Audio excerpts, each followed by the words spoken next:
여러분 안녕하십니까? KBS 뉴스특보입니다. 오늘 코로나19 새로운 확진자는 1,674명으로 어제보다 200여 명 줄었지만 23일째 1,000명대를 유지하고 있습니다. 그럼 여기서 이 중앙방역대책본부 연결해서 코로나19 현황 보고를 직접 들으시겠습니다. 에 대한 사전 예약에 대해서 말씀드리겠습니다.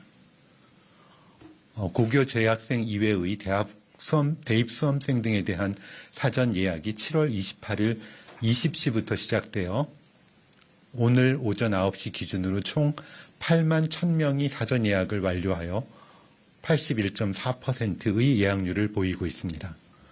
접종 대상은 9월 모의평가 응시자 중 접종 신청자, 학교 밖 청소년 지원센터를 통해 접종을 신청한 대입 수험생 및 대입 전형 관계자 등 10만여 명이며 7월 28일 20시부터 7월 30일 24시까지 실시하는 사전 예약에 참여한 대상자는 8월 10일부터 14일 사이에 전국 위탁 의료기관에서 화이자 백신으로 접종을 받게 됩니다.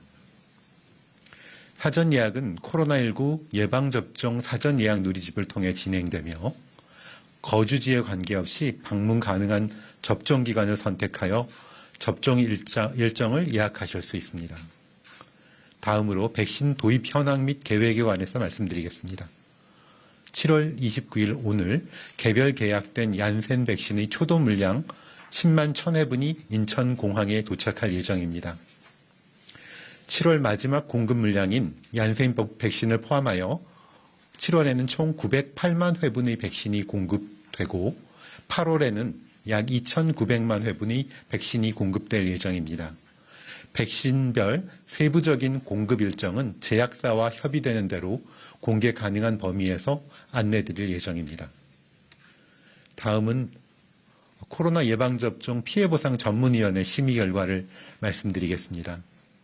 지난 7월 27일에 개최된 예방접종 피해보상 전문위원회 회의에서 코로나19 예방접종 후 이상 반응으로 피해 보상 신청된 사례의 인과성 및 보상 가능 여부를 심의하였습니다. 이번 보상위원회에서는 총 551건을 심의하였고 의무 기록 및 역학조사 등을 바탕으로 기저질환 및 과거력, 가족력, 접종 후 이상 반응까지의 임상 경과 등을 종합적으로 심의한 결과 심의 대상 중 46.5%에 해당하는 총 256건에 대해서 보상 결정을 하였습니다. 7월 28일 0시 기준으로 전체 예방접종 2,374만 5,842건 중 이상 반응으로 의심되어 신고된 사례는 11만 2,688건이었으며 이 중 의료기관을 방문할 정도의 이상 반응으로 피해 보상을 신청하여 보상심의위원회에서 심의한 건수는 총 1,562건이었습니다. 이 중 983건, 전체의 62.9%가 보상 결정되었습니다. 또한 정부는 인과성 근거가 불충분하여 보상에서 제외된 중증 환자에 대해서도 의료비 지원 사업을 통해 1인당 1천만 원까지 진료비를 지원하고 있습니다. 현재까지 의료비 지원 대상으로 확정된 인원은 총 10명이며 이 중 지원을 신청한 4분에 대해서는 의료비 지원이 완료되었습니다. 다른 대상자분들도 관할 시군구 보건소를 통해서 지원 신청을 하시면 신속하게 지원해 드리도록 할 계획입니다. 다음으로 2021년도 제2회 추가경정 예산 중 코로나19 예방접종 및 방역 부분에 대한 부분 설명드리도록 하겠습니다. 지난 7월 24일 2021년도 추가경정 예산안이 국회 본회의를 통과하였고 질병청소관으로는 총 3조 6,080억 원이 편성되었습니다. 이번 추경 예산은 안정적인 코로나19 예방접종 실시 및 방역 대응 강화에 중점을 두어 편성하였습니다.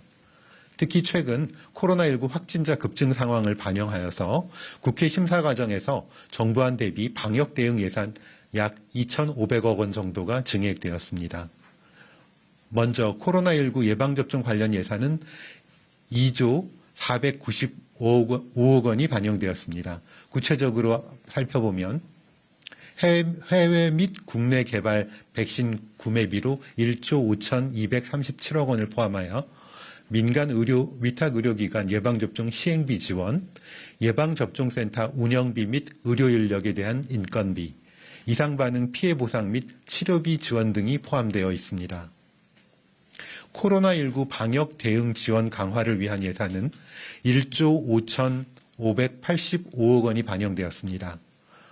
이에는 코로나19 진단검사비 1조 739억 원을 포함하여 입원 격리자의 생활지원비 및 유급휴가비, 코로나19 치료제 및 방역 비축물품 구입비, 사망자에 대한 장례비 지원, 격리 입원 치료비 등이 포함되어 있습니다. 이번 추경으로 2021년도 질병청의 총 지출 규모는 3조 3,401억 원에서 6조 9,481억 원으로 증가하였습니다. 질병관리청은 추경 예산이 신속하게 집행될 수 있도록 차질 없이 준비하겠습니다. 코로나19 4차 유행이 본격화되는 상황에서 확산 방지 등 방역 대응 역량을 강화하고 하반기 접종에 부족함이 없도록 백신의 안정적인 수급과 원활한 예방접종이 이루어지도록 최선을 다하겠습니다. 다음으로 해외 주요 국가 코로나19 발생 상황을 우리나라와 비교하여 설명드리겠습니다. 7월 29일 0시 기준 국내 발생 신규 확진자는 1,632명이고 해외 유입 사례는 42명이 확인되어 현재까지 총 누적 확진자 수는 19만 5,099명입니다. 전 세계적으로 코로나19 발생은 5주 연속 증가 중입니다. 미주, 유럽, 서태평양 지역을 중심으로 발생이 증가하였으며 사망자 역시 유럽을 제외한 모든 지역에서 증가했습니다. 최근 일주간 전 세계 신규 확진자는 388만 명으로 전주 대비 약 35만 명이 증가하였고 사망자 또한 1만 2천 명이 증가하였습니다. 미국은 5주 연속 신규 발생이 증가하였고 지난주 대비 확진자가 131%나 증가하였습니다. 다만 사망자는 소폭 감소하였습니다. 프랑스는 완만한 증가세를 보이다가 지난주 대비 확진자가 177.8% 증가하였고 싱가포르에서는 지난주 대비 확진자가 261.3% 증가하였고 지난 한 달간 발생한 중증 환자 7명 중 6명이 미접종자인 것으로 보고되었습니다. 일본은 도쿄를 중심으로 5주 연속 신규 발생이 증가하였고 일본 전체 확진자는 지난주 대비 37.9% 증가하였습니다. 8월 8일까지 수도권에서는 거리두기 4단계, 비수도권에서는 거리두기 3단계가 시행됩니다. 이번 거리두기 단계 조정의 목표는 수도권의 유행을 감소세로 반전시키고 비수도권의 유행 확산을 차단하는 것입니다. 이번 유행을 종식시키려면 국민 여러분들의 협조가 반드시 필요합니다. 많은 분들께서 스스로 모임과 약속을 줄여주고 계십니다. 거리두기에 동참하여 불편을 감내해 주신 국민 여러분께 감사드립니다. 또한 일선 현장에서 최선을 다하고 계신 방역 요원과 공무원 그리고 의료진 여러분께도 감사의 말씀을 드립니다. 우리 사회가 이번 4차 유행을 최대한 빠르고 효과적으로 극복할 수 있도록 정부는 모든 노력을 다하겠습니다. 네. 그럼 지금부터는 기자님들 질문. 중앙방역대책본부의 브리핑 들으셨습니다. 이어지는 브리핑 내용은 KBS 뉴스 유튜브를 통해서 보실 수 있습니다. KBS 뉴스 특보를 마칩니다. 고맙습니다.